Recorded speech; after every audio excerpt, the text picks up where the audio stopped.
Hello. In our last video, I promised to talk about the correlation between accountability and responsibility. So let's look at a few points. Number one, you want to set the guidelines, the goals, the expectations. What do you want to accomplish?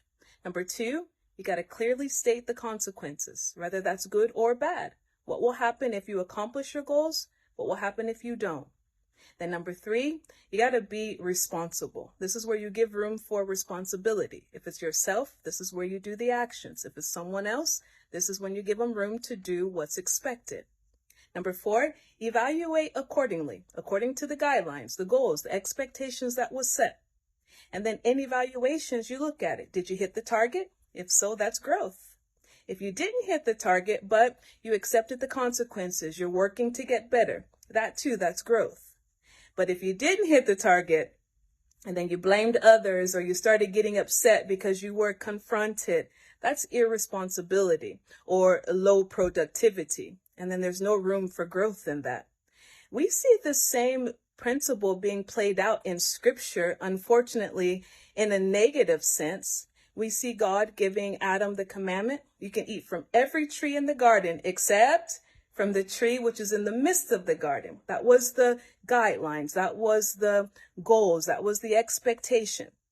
Then God told him, he says, if you do, you will surely die, Adam. Well, what was God doing? He was clearly stating the consequences. Now, God was there when Adam and Eve were about to eat from the tree of the knowledge, but he did not stop them. Why? He allowed them to choose. That was that room for accountability that we were talking about. Now, afterwards, it's time for evaluation. Adam, where are you? Didn't God know where Adam was? He was, but he wanted to give Adam the opportunity to be accountable. And so Adam had the choice. He could have said, here I am, Lord.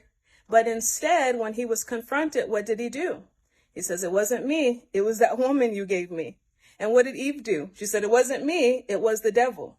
So my question is, what do you say when you're being confronted? Do you own it?